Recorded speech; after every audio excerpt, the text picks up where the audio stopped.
Here today with Gabe, who is frequently on our weekly meetings or discussions.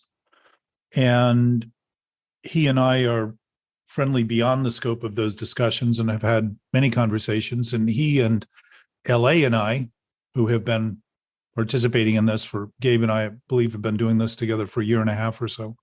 And LA is probably at 2 years or 2.5 years and isn't attending the weekly meetings for some attention she needs to pay at home to her husband.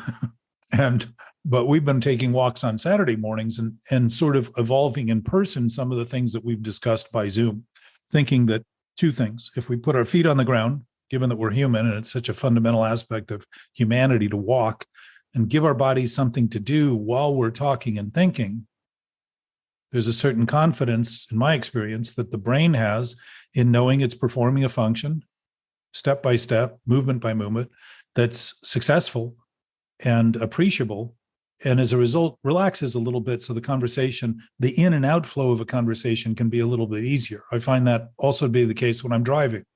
It's a great meditative space because my brain is monitoring all kinds of stuff. It's being busy, monitoring things that are happening. And seemingly, I don't have to even think much about driving anymore, except for the idiocy I occasionally cross that decides to run a red light or, not see where they're going and that sort of thing, which I am also responsible for at times or capable of. Nevertheless, the point is that when the brain is given something to do that's productive, it offers a chance to see how much more of us there is in our capacity, or at least how much more awareness we have of a capacity that we have to consider things that are more profound than the simple things we tend to worry about when all we're doing is thinking alone or thinking sitting still and thinking not engaged. So the walk talk has been really designed to do that. And it's led to some very interesting points.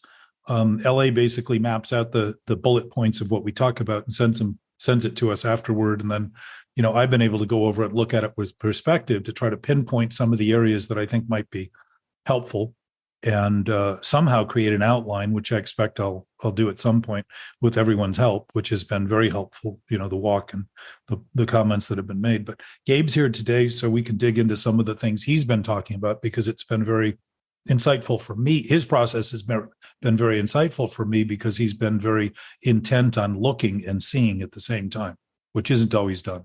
It's kind of like hearing and listening simultaneously or seem to be two different things. Anyway. Yeah. No, thanks, Jack. Thanks for this. And then thanks for everything you do for us and the crew. It's been a great change in my life, really. A sea change, as it were. But to dig into it, last week I had sort of a minor setback of some obsessive thinking that took control of my life for, just an afternoon. But in the old days, it would take control of my life for days and weeks at a time. And I would have panic attacks. And those, I can't remember the last time I had a panic attack in great detail. But some of the thoughts last week were there again, coming back. So I just wanted to go over those and then talk about responsibility in a little bit of a way. And to get into that, I think working with you, it instantaneously dissolves once you address it or look at it.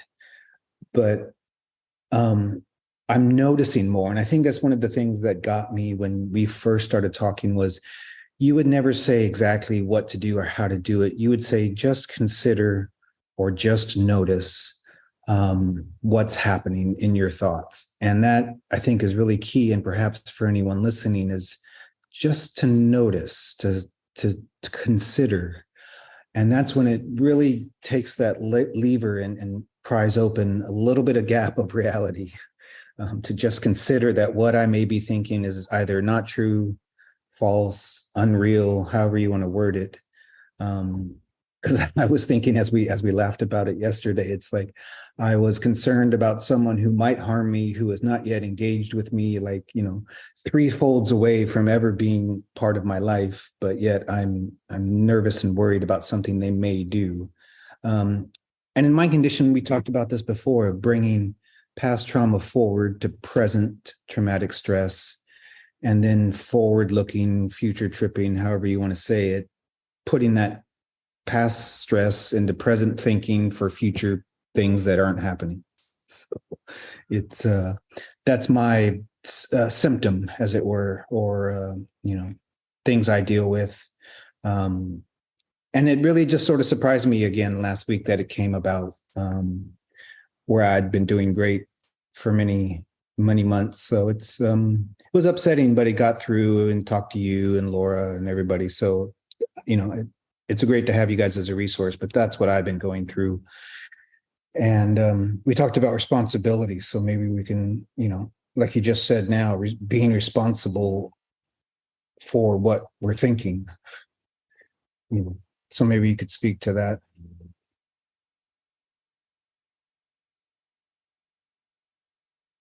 I think a couple of points you made are worth noting too for people Sure. listening. Yeah.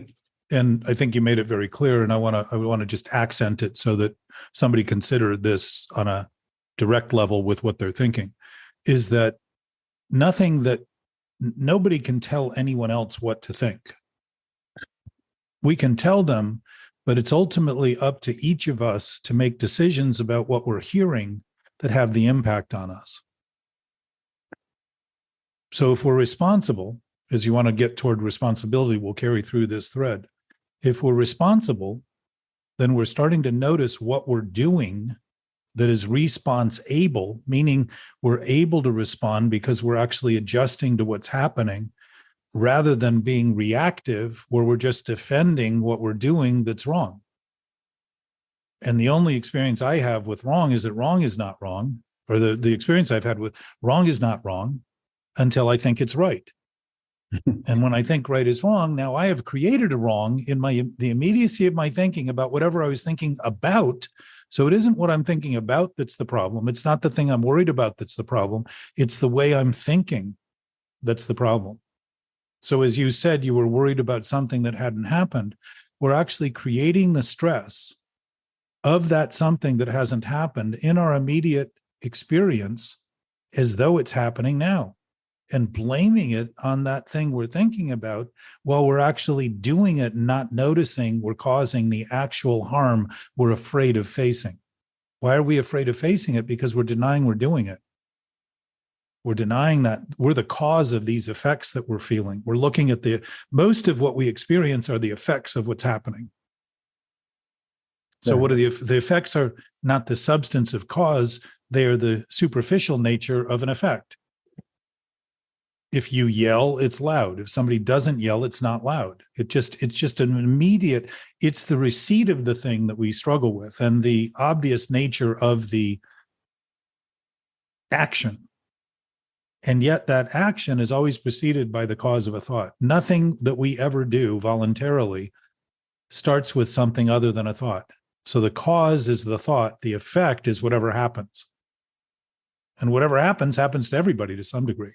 That may seem broad, but if we're all interacting in the present with everything that's happening, everything I do, including think, affects everything that's happening. It may not be a noticeable effect, but if you consider all the effects of everything happening as all that we're ever experiencing, it's pretty noticeable to be impacting the thoughts we're having about everything. It's a pretty dramatic leap to realize. Yeah, that's what I say is when you start down that rabbit hole of thinking wrong is right, and you flip that switch, it's as immediate as the as the medication is when you stop thinking that way, but it's down immediately, and it can come back immediately, but it seems like you're just there instantly. As soon as you trigger wrong is right, for me at least, I'm instantly there, panic, fear, all of that. The reason it's instant is because nothing happens at any other point than the present. Yes. Literally. So it's always instant. And what's instant, both are guaranteed. The failure is guaranteed, the doubt, the skepticism, the uncertainty, all of that is guaranteed, just like inspiration, awe, fulfillment, joy, completion, wholeness, all those things that seem to be in the witness of everything that's actually happening instead of what's only thinking, instead of what we're thinking is all that's happening. This has gone on for so long. Another quick point.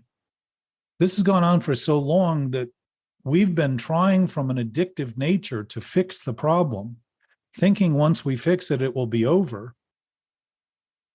And once it's over and we realize it's delusional, we think it should never happen again, when in fact, what we're beginning to face is the fact that everything's always possible that's possible. So it's always possible to rethink those wrong things as right. And it's always possible to be rethinking wrong things that are right in our present state that we don't even think we're thinking, which in my experience is what you're describing. When you start feeling better, all of a sudden it seems like this endless pit of something that's still worse, because you're actually starting to see the things you thought were buried, and they're still operating on the same narrative that you can hide them, right? They're buried, they're deep, they're far away. The depth of it is impossible. It's a void I can't overcome. Think about that. A delusion is effectively a void. It's actually avoidance and avoiding of reality and truth. It's trying to take its place, when in fact, there is no place to take in reality and truth, because it isn't based in a spatially dimensional concept the way our life forms are based and operating. But our being nature is based in that non-time, space-bound reality, because it couldn't be anything other than that if the essence of life is in fact that essence. How could it be essential to everything but us? We would be the odd man out, per se. Yeah. Or the odd men and women out. And we feel odd thinking we're out. Ironically, not ironically. And you relate that to the absolute, the infinite, the higher power. There's still always that choice to exactly to do that, love, even if you're connected. Love ultimately, the definition of anarchy, the ultimate essence of anarchy is love, because there's no rules needed in a loving nature, none at all. So we don't have any rules, which is why we are free to think what we want. And it's interesting that with all we can do with our thinking, we've chosen to turn imagination into a liability rather than recognize it's one of our greatest assets. The fact that we can think about what we're thinking and think about what we're thinking correctly, and actually align our thinking with our knowing nature and express that knowing nature and do things that would be unimaginable to the limited thoughts we have that are fighting and struggling to prove they're true, and preoccupying our attention to the point where we think all that's happening is sick and delusional. It seems to engulf us when in fact, even in the beginning, you said it started happening to you. We talked about that yesterday too. We immediately have the opinion that our brain has its own brain, that our ego has its own ego, that these things are real and true enough to actually act against us as though they have a life of their own, when they are all imagined and thought. One thing about reality that's true is that it doesn't need to be thought of to be true and real. And if all we're thinking about is simply what we're thinking, it has no connection to reality and truth. So they're basically thoughts pondering impossibilities. And the obsession is thinking that those impossibilities are actually possible. So we're fighting all the time to get the lie turned into a truth, the impossibility turned into impossible.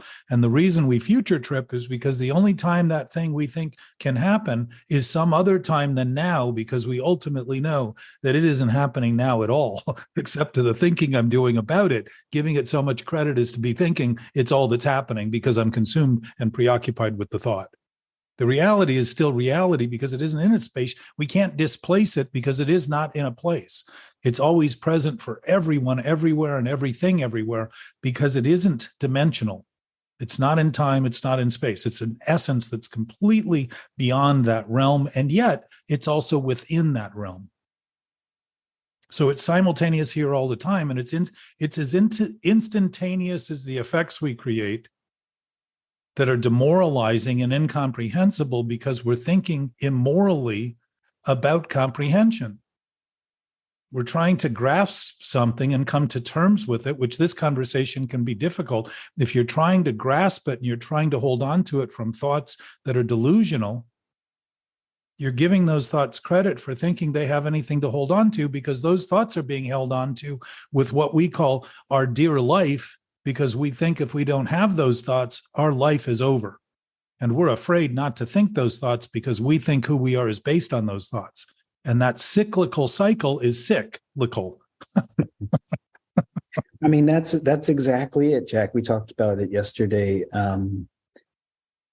The past trauma of my childhood, which everyone talks about childhood trauma. I get it. It's overused and overdiscussed and to some extent, but that's exactly who I think I am. Yeah. Is someone that should be punished or hurt or whatever. And then I bring it forward in every aspect. You've been doing an excellent job. An excellent job. Bringing it forward, carrying it with me. Maintaining it. Maintenance. Think of what maintenance does. It prolongs the life of something, a building, a car, a bicycle, whatever it is. If it's maintained well, it lasts longer. What we're doing is maintaining the idea, thinking that idea will one day be true. And without our maintenance, right now, immediately, it has no basis whatsoever beyond our thinking. And even with our thinking, it has no basis other than our thinking. Look at the self-serving nature of that thinking, when it's really not even a self-serving nature, it's a thinking-serving nature, where thinking is simply thinking about itself, and thinking, the more it thinks about itself and the more it can consume our attention. We think that when our attention is consumed, nothing else is happening. That's not true. It's just a preoccupation of an experience and effect we're creating to try to mimic truth and reality as being all that is. That's the sick part of it.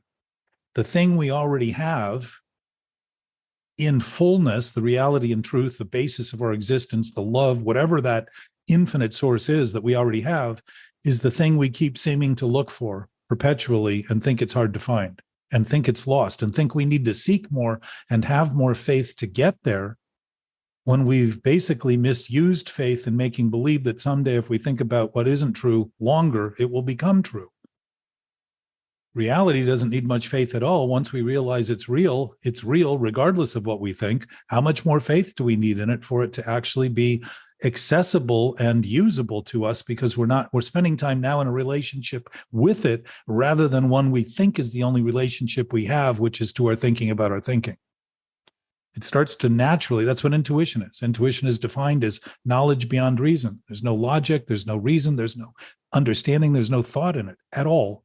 It's just a knowing of knowing. And that awareness of awareness is why we are so clear about what's wrong. We witness it immediately, and yet have been desensitized in the idea that managing this, meaning numbing it, freezing ourselves to it as though we're going to use instincts that are designed to help us survive against ourself, when the self we're using it against is actually justification for doing it at all, because there is no self other than what we think. We've turned thinking into reality, when it's simply something we do. It's one of the great assets we have as humans. To turn it into the greatest liability we have, which we've done a really good job at, is to see the effects we're causing on the planet, both in terms of the suicide rate being at an all-time high in almost every category, drug addiction being at an all-time high. Homicides and suicides are the same thing. One's killing the person by them seeming self, and the other one is killing someone else in the name of the self that they think is right in some way, right and or wrong. They think it's imperative, necessary. And this is written human history pretty much follows this path. Righteousness, indignation, justification for killing, hurting, oppressing, harming others. Yeah. So where are we destined to go? Well, it's the bigger question. We talked about this yesterday too. It's not so much what we're doing, but that we're doing it.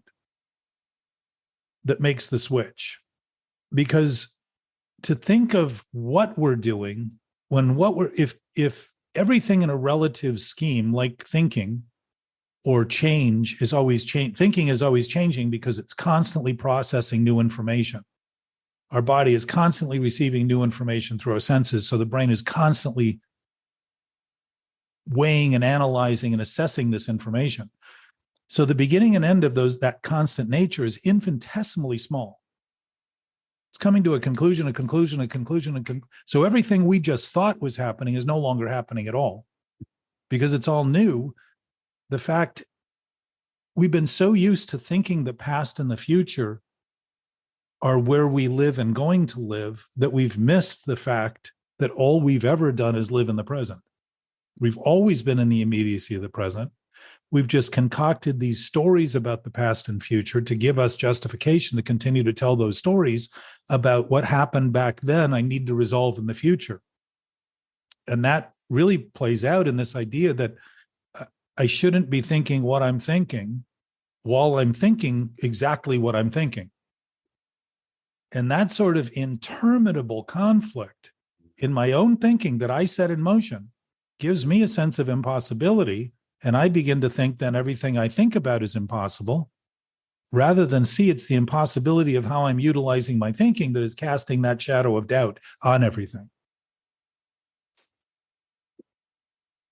And I think we broach that with the responsibility aspect. And effectively, if nature, if love, if whatever that infinite source is responsible for existence, and I'm not promoting a creation theory or a evolutionary theory, none of it.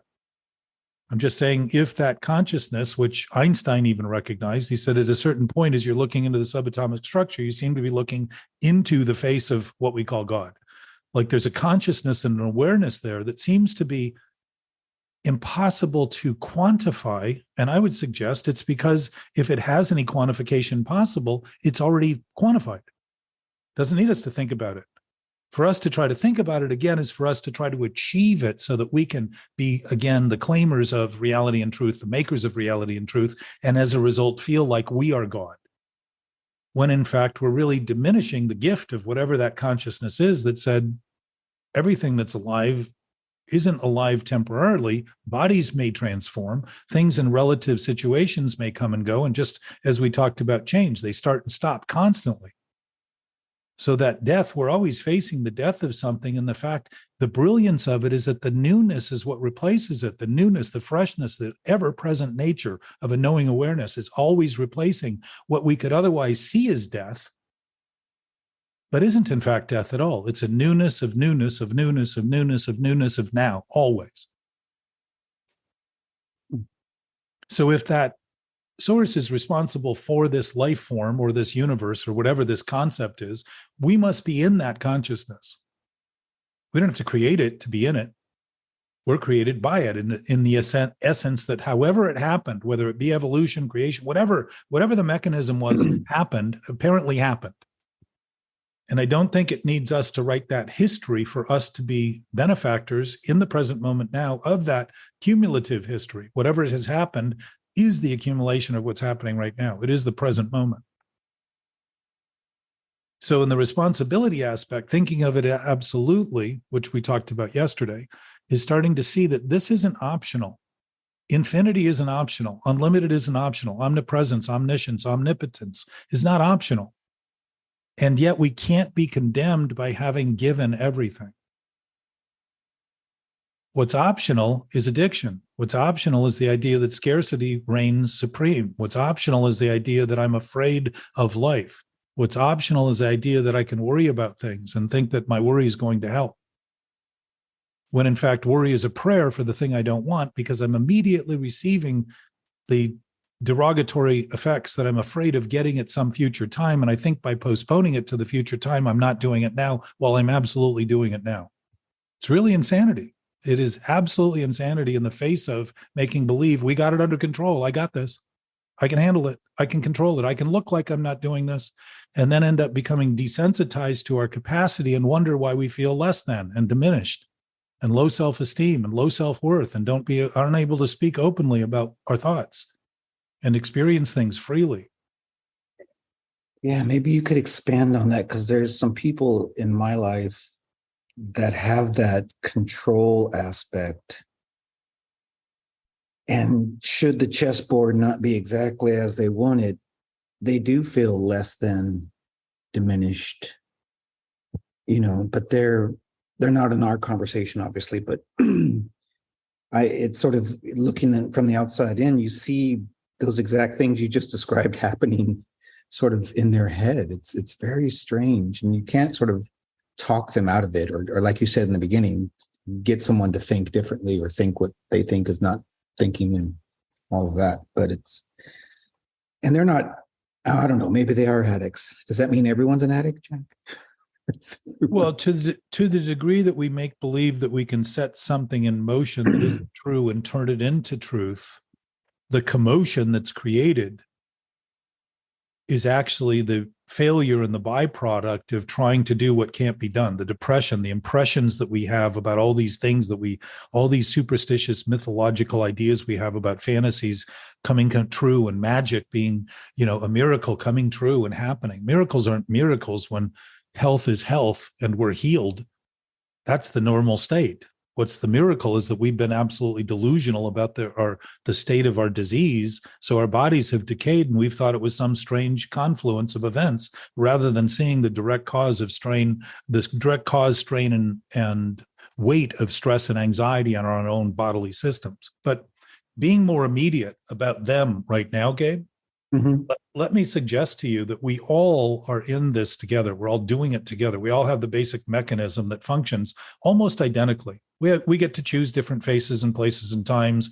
We get to exist amongst others in with different faces and places and times. But it does not mean that the basic genetic structure and the basic outline of how our body functions is very different from most of what's different are a few traits here and there. Few little idiosyncratic things that we like or dislike, et cetera. But basically our bodies, we have 2 eyes, 2 ears, 2 nostrils, a mouth, 2 arms, 2 legs, pretty consistently. Not completely. There are certainly people that don't have those and are born with defects, but most of those defects have often been products of contamination and poison and things that we have done to our systems as a result of human endeavor, not as a result of nature acting naturally. It's unnatural to make believe that ill health is natural when nature is actually able to heal itself quite quickly if we get out of its way and let it do it. But the bigger point I wanted to make, since we're here and we're talking about other people, is those people that you see that in are giving you clarity to what you're doing. I don't want to see that, Jack. Come on. Well, let's not get carried away. But here's the difference. When I see that as happening, and listen, all of those things you described, I do too. Yeah. I don't come here because I don't do these things. I come here because I want to get better at talking about it so I can relieve myself of the serious nature I take of those things and make them seem even more real and heavy and burdensome and depressing and conflicted, and make my justifications for hating and having petty thoughts about other people more real and more sound and more founded.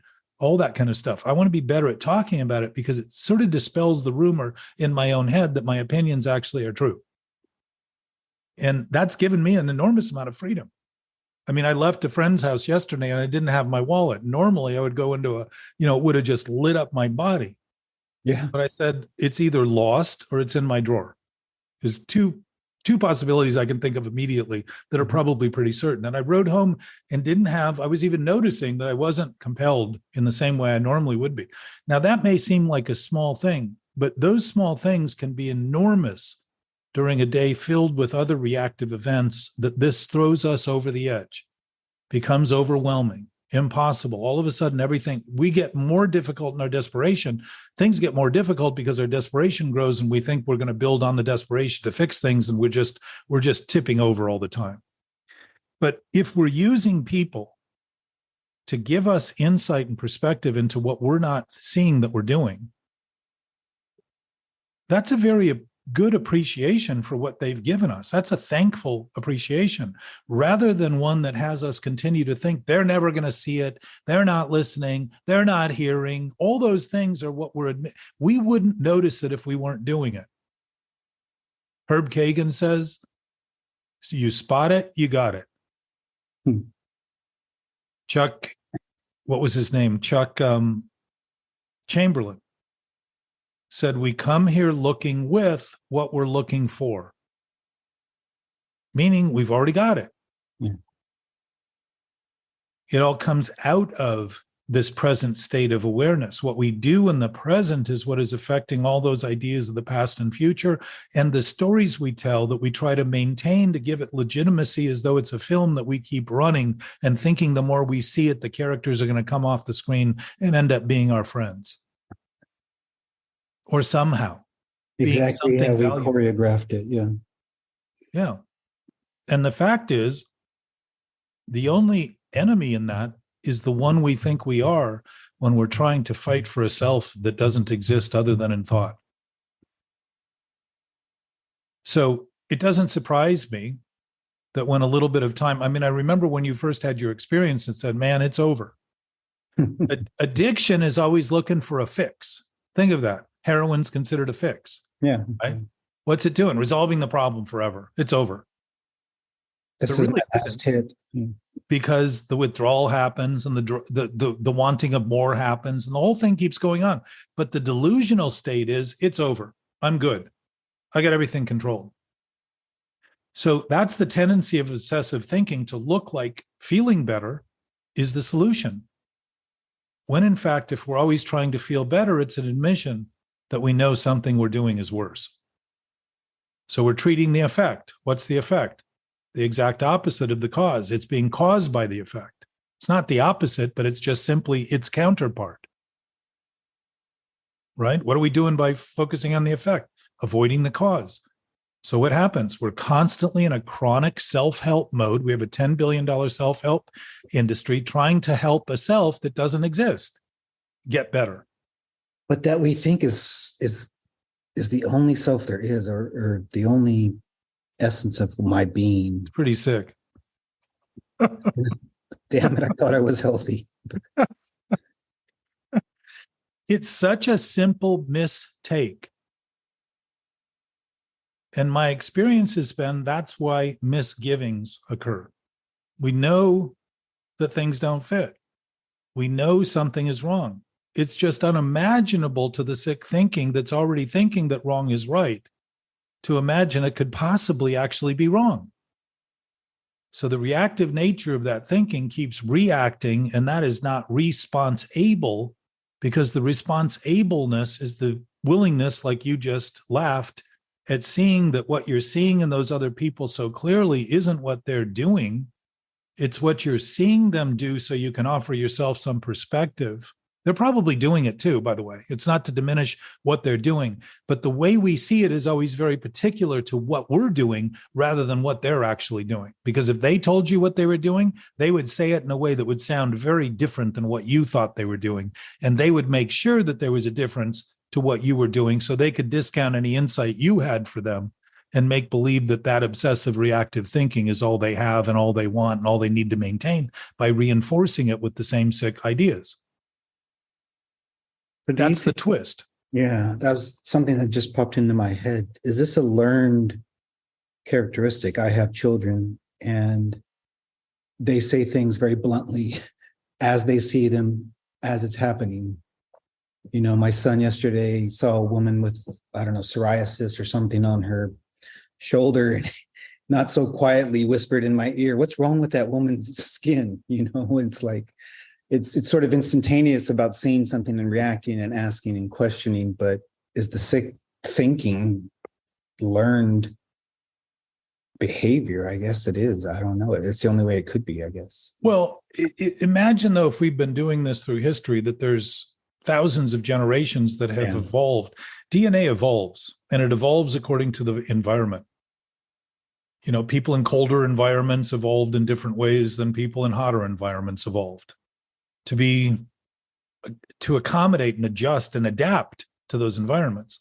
if the environment we've been inducing internally is one that is created based on fear, based on anxiety, based on creating anxiety and fear as a source of trying to prove we're right by saying we wouldn't feel these things if they weren't real. When in fact, we all know that we go to sleep at night and have nightmares, and it feels really real when we're shocked out of our sleep. And yet they're dreams. I mean, we witness our own experience creating those effects from imagination, and then don't think during the day when we're awake it's possible that that could possibly ever happen. So the Gurdjieff, the Russian philosopher, said that humans are asleep, dreaming they're awake. And this concept has been talked about through philosophy and the arts and psychology and stuff for centuries and millennia. Yeah, physics people talk about it as a simulation. Yeah. So if we're inaccurate, and I would suggest to anyone listening, as you notice the effects that are disturbing, you're noticing the cause that is disturbing, and just begin to notice that the thing we really experience are effects, because the thought itself has no effect at all without effect. Right? The cause itself is just a thought.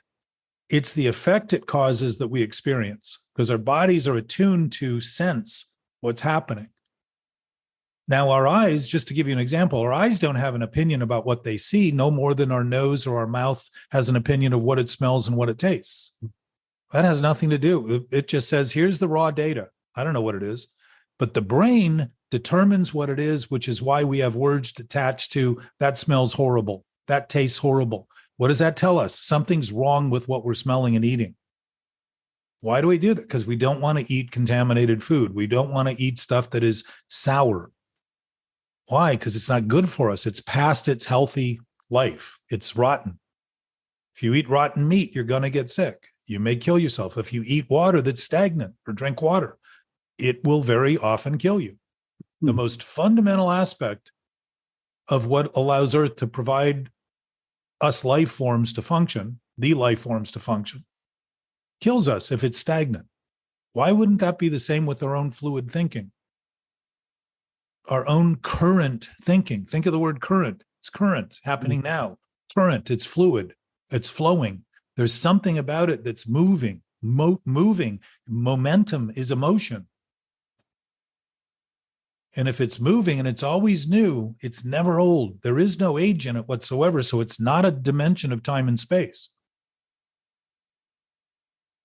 And even within the dimensional breakdown that physicists, which you know have done, the first, second, third, fourth, fifth, they're all defined as different dimensions, but they're not different and separate within the realm of the universe. No, there are as many as there are. Exactly. And they are doing exactly what they're doing simultaneously and seamlessly, not as specific separate dimensions, but as a seamless interaction with everything, not an interreaction, because it has nothing to fight. What is seamless has nothing to fight, since it's always just intimately interacting with everything that's out there. And that would be response-able, the ability to respond. What is it doing? Adjusting according to what's happening, always. Not fighting, cooperating, aligning, realizing. Think of realizing. It's real. We're actually just accommodating or aligning our thoughts with what's happening by conceding that what's happening doesn't rely on our thoughts. And yet our thoughts can have a great impact on what's happening when we think all that's happening is what we think. And my sense is that thing that in physics where they notice that the observer is having an impact on the thing, my sense is it's what the observer is thinking about that thing isn't, that's the impact. It's an impression. It's the same impression we feel in our brain, that when we get a lot of accumulated impressions, start getting very depressed because the weight of it is just too much. You know, it's like poking at somebody and you got 1,000 fingers and you're just pop, pop, pop, pop, pop, pop. It's just annoying. Do you think you can be trained in this, exercised to be more response able? Do you think I guess that's what we're doing in these discussions, I guess, really. But well, the question is, if we weren't doing what we're doing to disturb and disrupt our nature, wouldn't our nature know exactly what to do? It's always done it. People who are in comas don't all of a sudden fall off the edge of the earth because they're not thinking. Their bodies actually, they may need assistance of some sort, but their bodies actually continue to function. There's some inherent function when people pass out. Blackout. I had plenty of those. I seem to be able to drive people home while I was in a blackout and function without getting pulled over, without getting arrested, without ruining the car, without killing anyone in a blackout. That's a pretty good indication that we can operate thinking we're not doing what we're doing and live in a whiteout, like what would happen when you're blinded by light, too much light. We think we know everything, so we're blinded by that light rather than just the darkness. And not notice that the knowing nature, the intuitive nature, if it knows without reason, then it would suggest that it knows, and we're aware right now. Yeah. And my question, one of the Dr. Christopher Kerr, who I've got on our announcement list to listen to, did a documentary called Death is But a Dream. And it sort of follows Bruce Grayson, the doctor who talked about near-death experiences. These profound awarenesses start to happen for people. He said, these aren't near-death experiences, which are generally accidents and force people up against something they didn't expect. He said, I've witnessed 1,000 people die who knew they were dying and are often the ones calming the relatives who are sitting there upset that they're dying when they're the ones dying and in perfect harmony with what's happening because they've had a reckoning, which he called justice. He said it's almost as though people have a reckoning with everything that's ever happened. And in the taking of responsibility and the forgiveness of the things that they've held against people, they start finding justice in that. And everything begins to create balance. Why do we need to wait till our body's dying if we aren't imagining that our life depends on something that isn't living to witness that? That to me is the sickness. So to your point, if that knowing nature is there, we've been doing everything we can to deny it, thinking that we're going to become somebody. My dad used to say to me when I was a kid and didn't have a lot of plans, he said, don't you want to become somebody? And I said, how could I if I weren't? I already have somebody. That's done. That's past news. It's like people that say, I want to make a change. You're always making a change. I want to make a difference. You're always making a difference. Okay, what's next? It's actually giving us the freedom to notice it's what we're choosing, but looping back into that circular thought about thought gives us an impression, and has through history, as far as I can tell.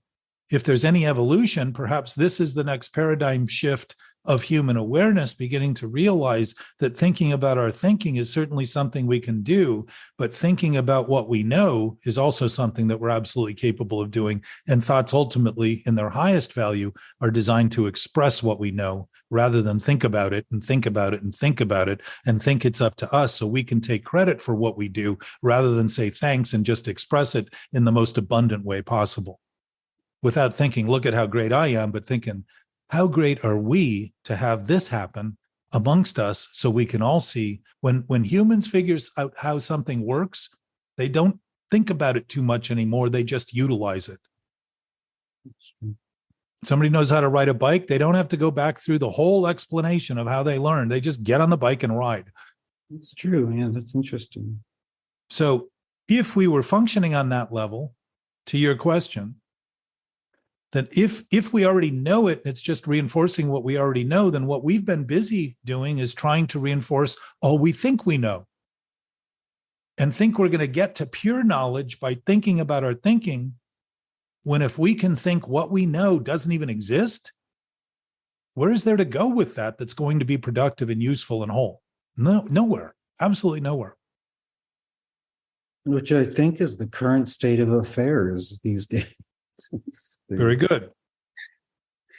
In the world, if you sort of just take a look at the headlines around the world, it's this exactly what it is going on. If we are immediately interacting with everyone everywhere all the time, and simply because we're all interacting with everything that's happening simultaneously, then the cell phone and email and all that stuff have given us a commercial view of that access.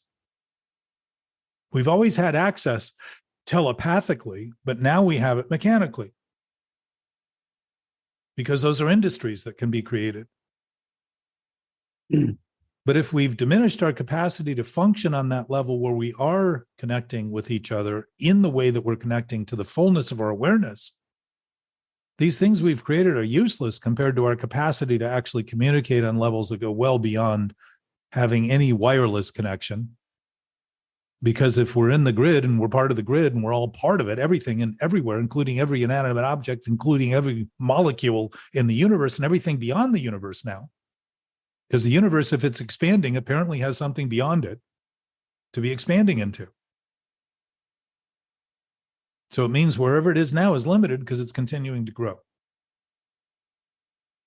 And yet, if the infinite is in there, that's certainly a possibility to experience something of that nature. And that's the possibility we are experiencing.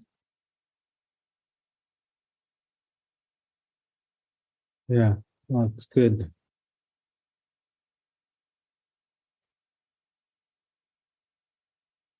I can see your eyes start going up a little bit. So I started thinking, and then well, ultimately, Jack, I think for our discussions, both one-on-one and for the group during the walks, for me, it's about obviously my own journey and thinking about these things, but also to carry the message. And how do you, like you said the other day, the best thing to do, or one of the best things to do, is just be an example of this response ableness, and others will see it. Because in my life, I deal. Well, they already know it. Yeah, well, that's true. Yes. What happens when you reinforce what people know, it doesn't seem to make any dramatic shift because they've always known it. It takes about a month for somebody to say, like you did at first. It took a little bit of time to say, wow, I've really had a shift here. You don't notice it as it's happening because it's so natural. What we seem to notice is what isn't happening, since it's unnatural and seems to take forever because the process of time seems to get very, very heavy and wonky when we're living in this world of making believe that all that's happening is what we're thinking. So one of the things is thinking about our thinking is one of the things we can do. When that's all we're doing, we're really in a cesspool, like thought that isn't being, like water that isn't being refreshed. But beginning to see that that's certainly something we can do and embrace that as something we can do, especially when that's what we're doing. Because when we feel like we're drowning in thought, that's exactly what we're doing. And rather than thinking we shouldn't be doing it, starting to actually concede that we're doing it rather than what else we should be doing, gives us a chance to notice what we're doing is what we're doing. Very simple. And there's nothing wrong with that. If we're already doing it, what's the difference with accurately assessing it? It gives us a chance to actually do something about it, because we're not doing anything about it. We're just causing a new thought that isn't repeating the old thought, but actually beginning to draw from a knowing that exceeds that thought, and an awareness that we become aware of because we're aligned with it simply by conceding we're doing what we're doing, rather than floundering in this repetition of thinking we're not doing what we're doing while we're doing what we're doing, and creating this repetitive cycle that we think will get better the longer we do it, the harder we think. So the experience has been, in functional basis, was to begin to see that if the limits of my thought is all I've been thinking about, and I've been afraid of those limits because I thought if I went beyond them, I would kill the self that was maintained by them, I started realizing that everything beyond the thoughts is already there, regardless of what I think about those limits. That's a scary thought. That's a scary idea. Yes, but because it challenges the fear we're maintaining to justify. We're using fear and all these other depressing things to claim they're real. Those things are real that we're thinking, when it's just like the horror film or a nightmare. They're imagination. They're illusions we've taken seriously enough. Like a good horror film is really good at mimicking things that could potentially happen and scaring us, because we know those are potentialities that we try not to think about.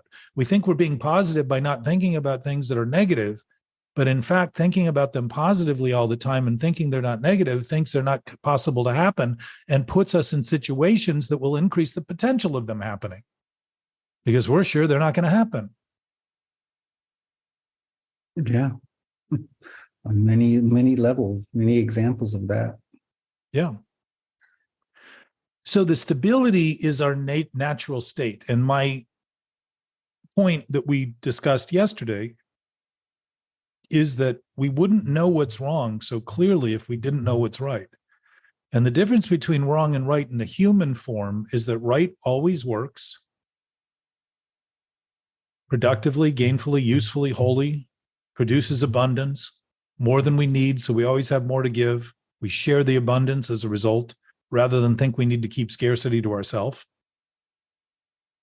Right? And the other assurance is that we're going to fear not having enough, wanting more, never getting enough, never having what we want, never being who we are, never fully expressing ourselves. All those things are also guaranteed, by the way, based on the choices we make and the thinking.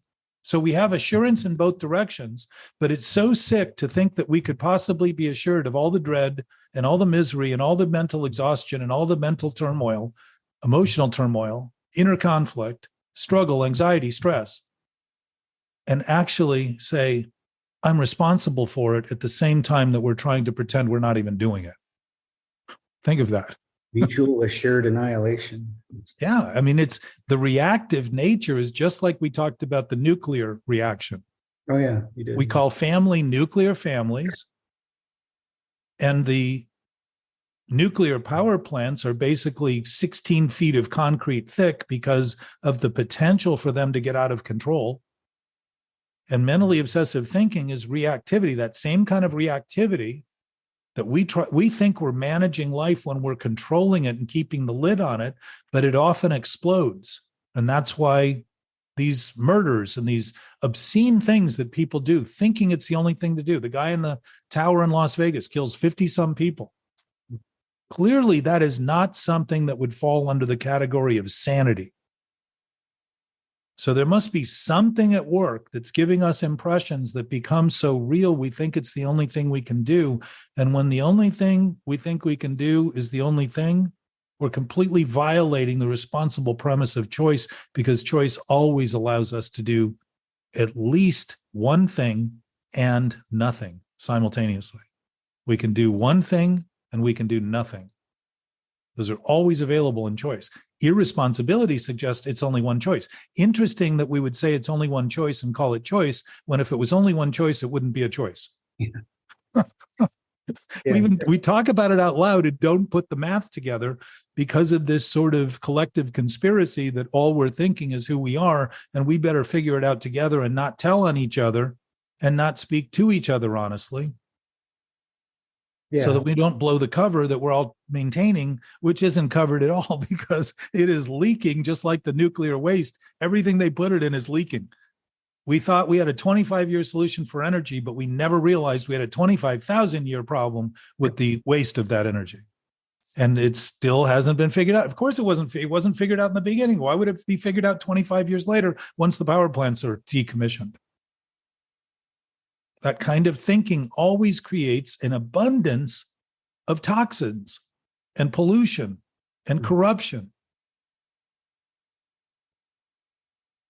There's assurance in both ends. It's just one is insane to want to insure, and the other one is just complete and utter freedom and joy of knowing we don't have to think about anything to know everything, and to have an access to a level of knowing that is so far beyond what we can ever imagine, when all we're imagining is thinking is true and real, rather than conceding that reality and truth has never been violated and our thinking has never had any impact on it. It simply impacted all the other life forms that are products of it or beneficiaries of it.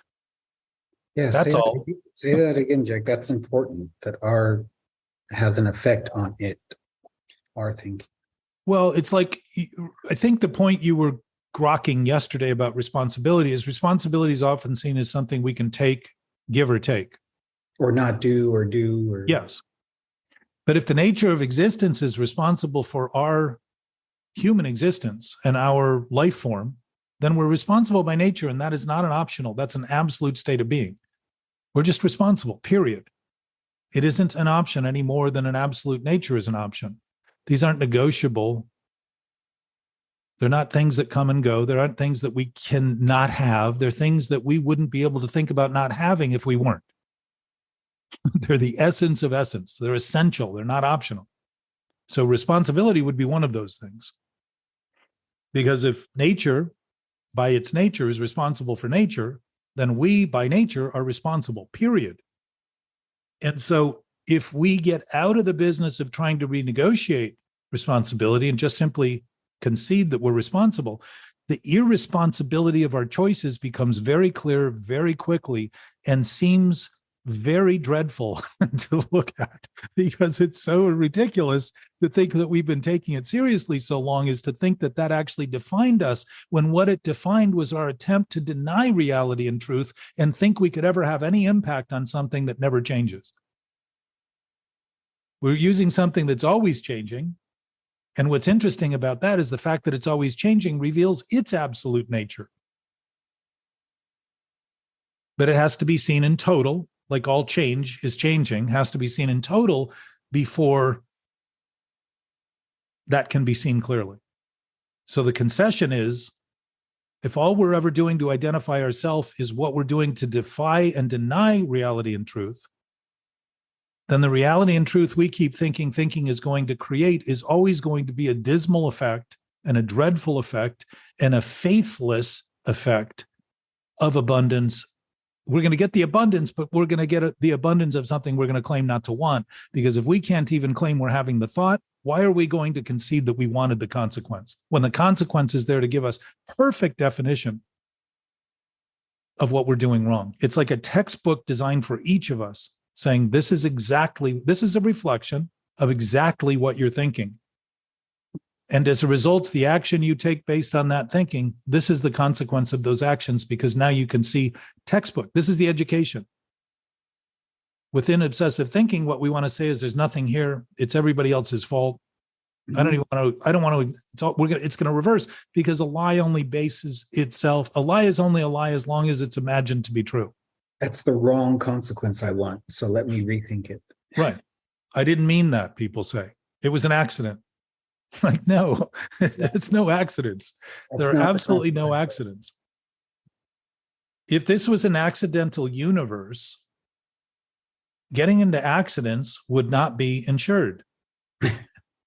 Because it would be just the common nature of things, and everything would be expected to go absolutely wrong with no hope of any rightness whatsoever. It would just all be in a constant collision, and that would be so normal, we wouldn't even think to insure it, because it was already insured by the guarantee it would always be happening.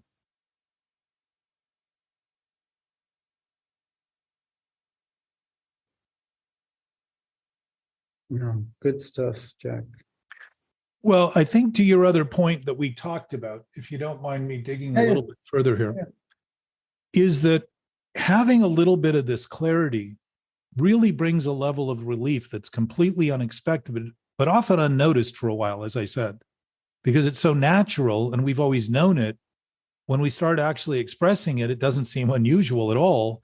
And it takes a little time to realize the old things that used to be in that space that we're now expressing aren't there anymore. They just go away. They stop. Yeah, and you get a little hungry to fill those spaces with something a little more substantial. A little more nutritional. Witnessing peace is very disruptive. Yeah. So with the clarity of that stillness, which is our nature, that quiet, still, absolute present state is at perfect peace, meaning it's still and it's quiet. That silence can be very difficult when we have been used to thinking the basis of our existence was based on the loud noises and the distractions and the discontent and all the things we were creating. We were applauding ourselves for all of this dysfunctional behavior, and not really realizing that when you have the thing that tends to be missed immediately is that peace is actually the difference between choosing from absolute knowledge and limited desperation, or absolute desperation if we're in an absolute obsessive thought. And what I also hear I talked to a guy yesterday who said, I was out of it for a day or two, and then I felt like I was back in it. And the difference is, when we're thinking obsessively, we are the thoughts. So we're in the thoughts, having lost complete perspective of what we're doing, like an eyeball can't see itself yet sees. So we're still looking at everything, but without any perspective. So we're pretty sure everything's happening to us immediately. Boom.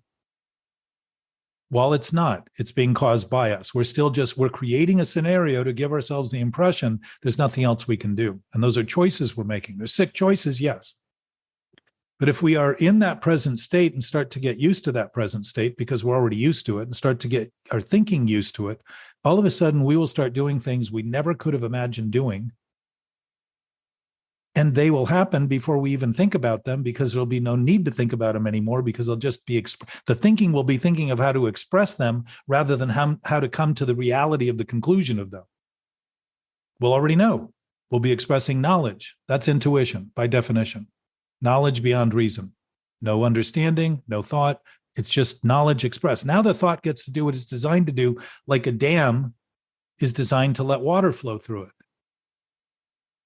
If we're channeling this in the sense that it's flowing through us and we're expressing it, the fulfillment of that is immediate. The confirmation of that reality is immediate because the fulfillment is complete.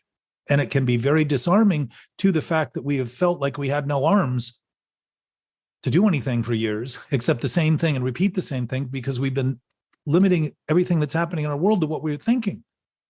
And we really weren't, we were just kind of going through the motions on the exterior to have it look like we were fine. Yeah, exactly. And control the appearance of it when in fact we weren't fine at all. We were very disrupted, distraught, upset, angry very often, and really mourning and grieving what we then assign to other people who die.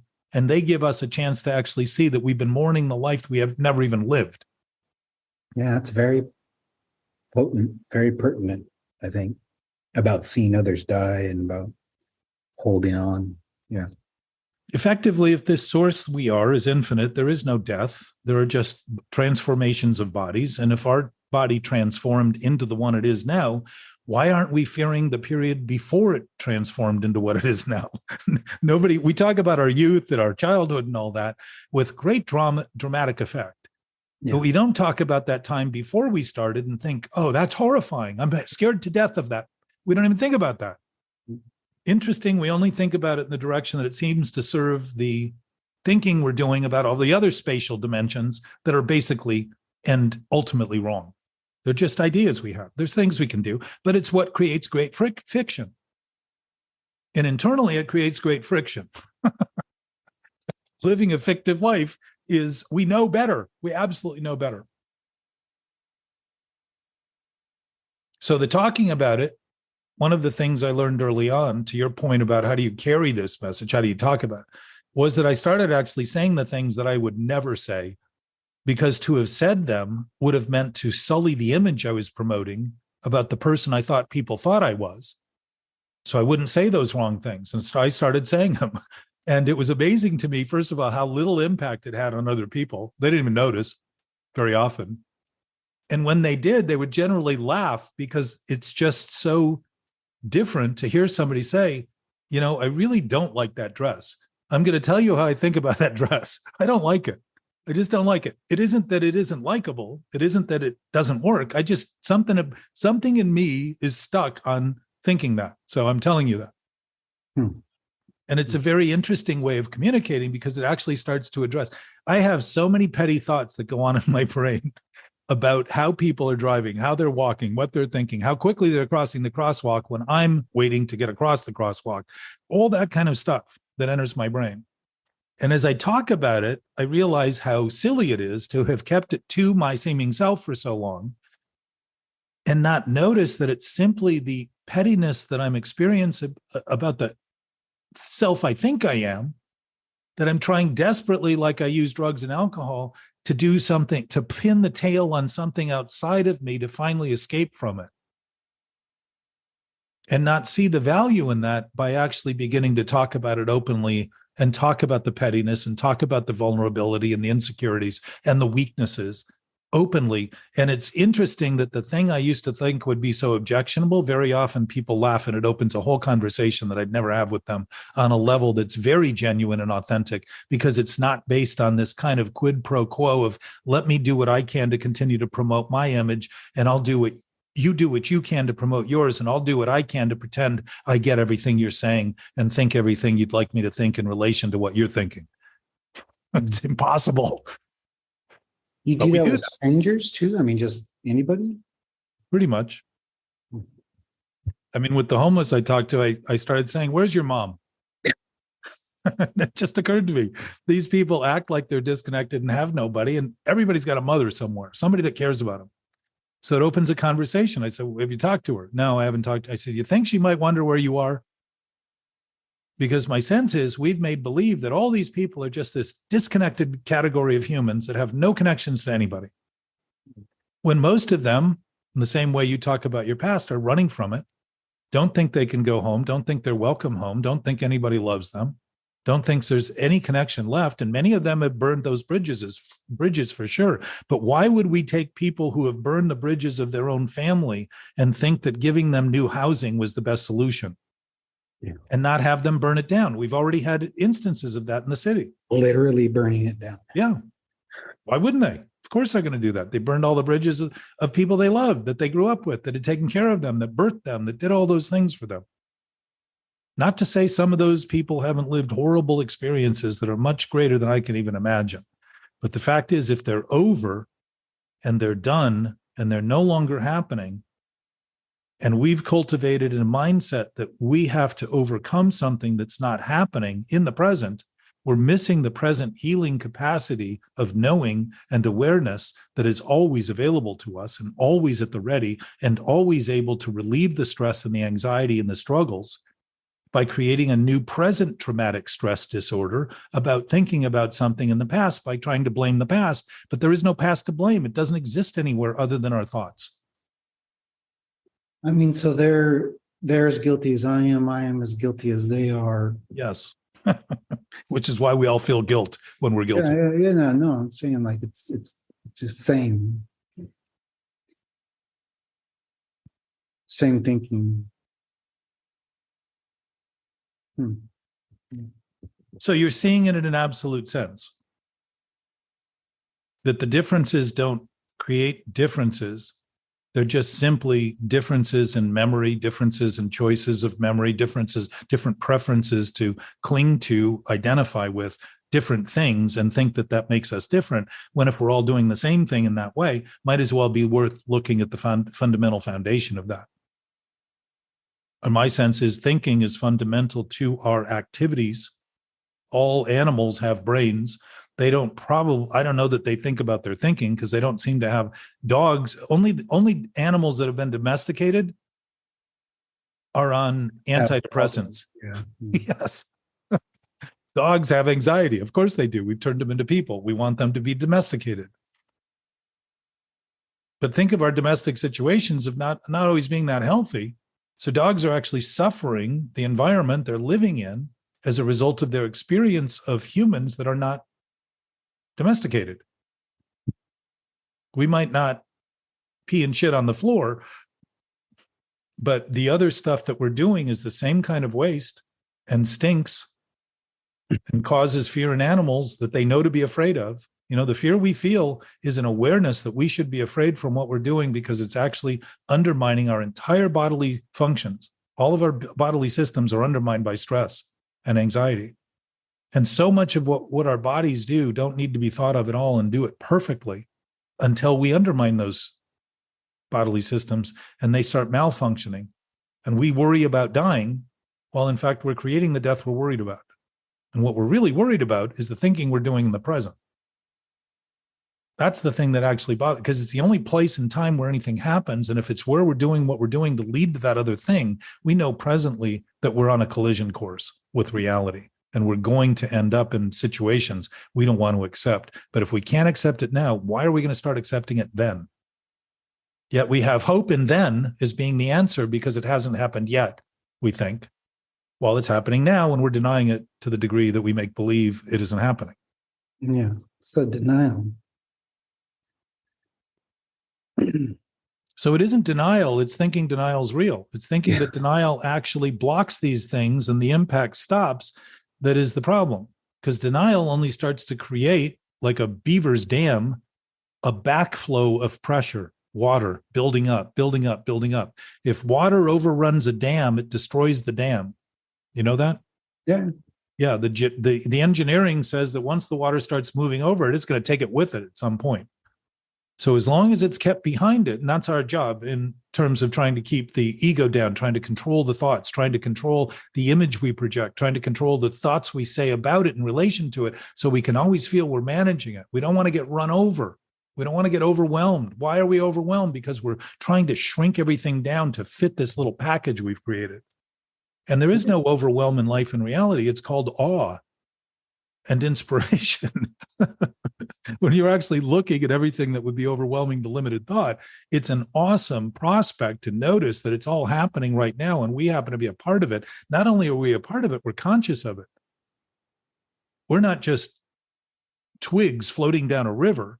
We're actually conscious of the twig and the river and the water and the movement and the air and the entire experience.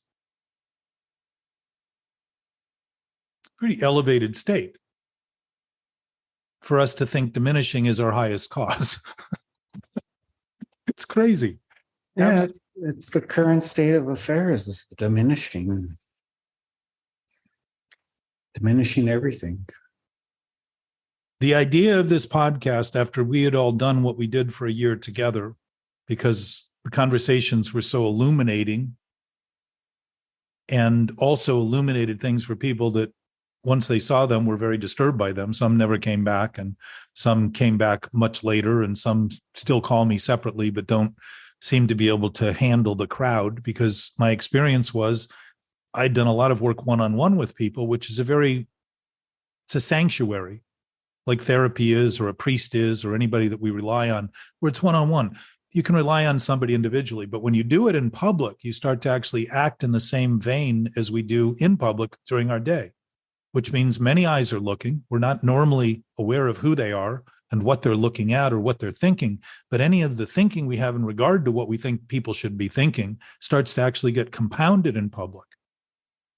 So the idea was doing these Sunday discussions with a group of people so we could actually talk about this openly, would actually begin to unleash and unravel the ideas we had about what we thought we needed to keep to ourselves to maintain that self we thought we were keeping, and start to notice that we're all doing it collectively. To some degree, it can be in different ways in terms of the variety of optics, but the substance of it is almost identical if it isn't identical. And that's the essence. If the essence of reality is essential, then why not apply thinking to that essence and look at substance rather than simply the effects that appear to be real, that seem to be real? So that's the idea behind this conversation. For anybody out there listening, gives you a chance to sit without having any skin in the game, without having any face and no place, and listen freely to people talking about this openly. And within the 12-step programs, anonymity is often seen as avoiding the stigma of association to addiction, for instance. An alcoholic, coming to terms with the fact that I'm an alcoholic wasn't something I looked forward to when I left high school. It wasn't one of the things I thought I could become and wanted to become. So there's a stigma attached to it. Admitting insanity is even broader because it includes everybody. It includes everything that I'm thinking when I'm thinking those things on a daily basis, not on once in a while and I'm over it because I don't pick up a drink. This is happening anytime I choose to think something isn't real or true. It happens automatically because our systems are geared towards straightening us out in the right direction rather than geared toward having us go. We have to exert a lot of effort to make things wrong as long as we do. It kills us. Literally, it kills us. We take everything we have to put into not being who we are rather than conceding we're always who we are. We don't even have to think about it to have that be the case, and start to actually function on a level where we start asking, what do we want to do with what's happening right now? What do I want to do? Probably, if I'm not coming from desperation, probably a lot better than I would normally think. Probably a lot more magnanimous and inclusive than I would normally think in that limited, scarce thought. And action always starts with a thought. All of our voluntary actions, anyhow. If the thought starts in desperation, it's going to lead to more desperation. If the thought is a lie, it's going to lead to lies, period. And the solution in our discussion is a dissolution by starting to see that none of those things are anything other than fantasy parading as reality. Because I've decided my thoughts are real. I can have all the fantasy I want and be fascinated by that fantasy. as long as I realize it's fantasy because I'm thinking of it in fantastic ways. As soon as I think it's real, I'm trying to imagine how it fits into the world, and it doesn't fit if it's only fantasy. There is no place for it. And if it does fit, it doesn't require my fantasizing about it for it to fit because it already has a place. Yeah. It's already there. And that's the difference between reality. When I start thinking in real terms, I start seamlessly and effortlessly manifesting solutions that are beneficial for everybody, rather than ignoring the fact that I've been manifesting scarcity and wondering why everybody talks about manifesting only what they want or think they want, rather than noticing they've been manifesting everything they also thought they didn't want and didn't create. We've been manifesting all that and then denying it because we're denying the whole process starts, but denying we're thinking what we're thinking. So we think that thinking about it in another way is going to change it, while in fact it just engages us with that thing we're doing in a way that's corrupting it and perverting it and literally disintegrative to our entire experience. But it isn't, except for the delusion that it is. It isn't real. It isn't true. It's just something we do. And what we do, we cannot be, because what we do is a function of what we have is a body and who we are is a being. The being chooses these things for whatever reason, because they're possible. And the thinking confirms whether or not it is possible. And to ask thinking to do what it can't do is to live a life that seems impossible. And it's depressing and causes the precursor for addiction, reactive, impulsive, and compulsive behaviors, including suicide and homicide. We're good at all those things. And to admit it openly sounds silly and stupid and something that we might not want to talk about and not want to face and seems negative. But if it's happening, negative is negating it. It isn't trying to talk about it in ways that it isn't happening. It's trying to talk about it as though it isn't happening. And if we talk about what is happening as it is happening, the power seemingly over it dissipates, because there is no power in it that we don't give it by the resistance to what's happening, by what we think about it in ways that aren't happening. That's the cause. That's the source. That's what we discuss. Emotional sobriety is living sanely.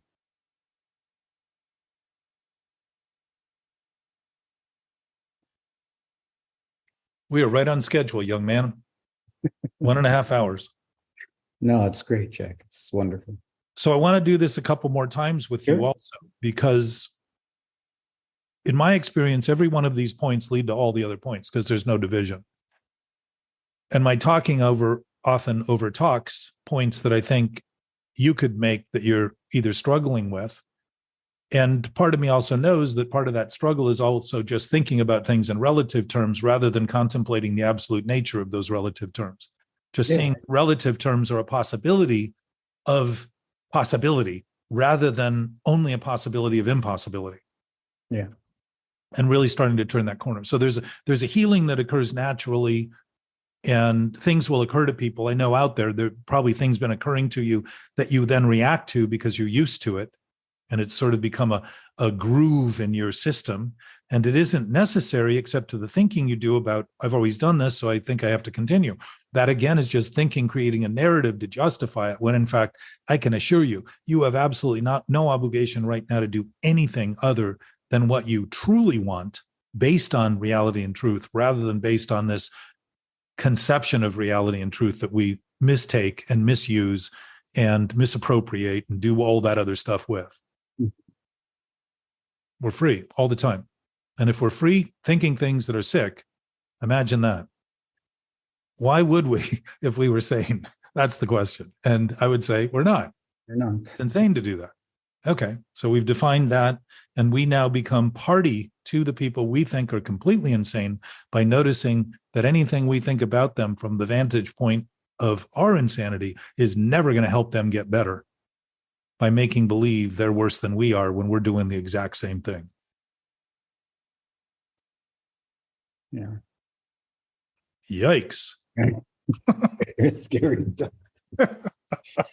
Listen, the witness of that fear is the acknowledgement our bodies are perfectly ordered to tell us if we're listening to what we're hearing accurately, we're not turning it around and dismissing it inaccurately like we do in addictive thinking.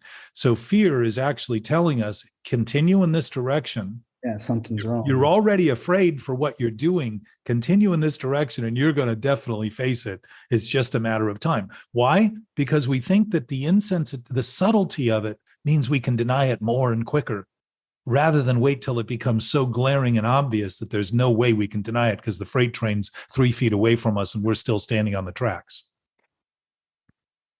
It's interesting that we would use that as a justification for thinking things won't get worse, when in fact they're getting worse the whole time we're thinking that. So anyway, I hope this helps and adds some insight to someone somewhere.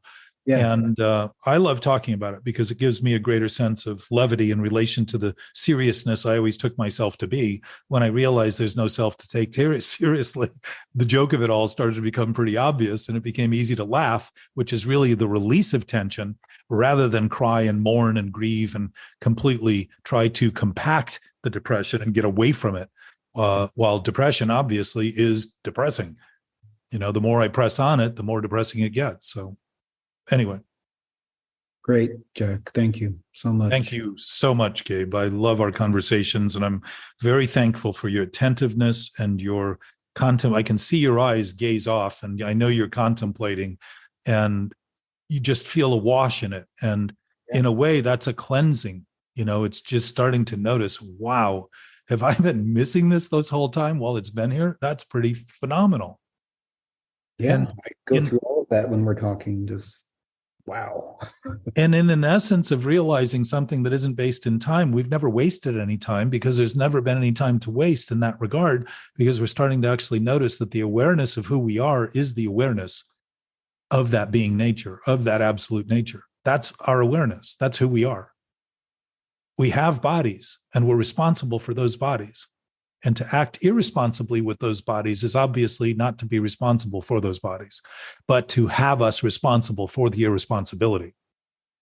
That's why we feel guilt and ashamed. We know we're doing it, so we're guilty, and we're ashamed for what we're doing because we know we're guilty. Yeah. Period. Love you, man. Love you too, Jack. Thanks so much. You're on campus. Okay. Bye.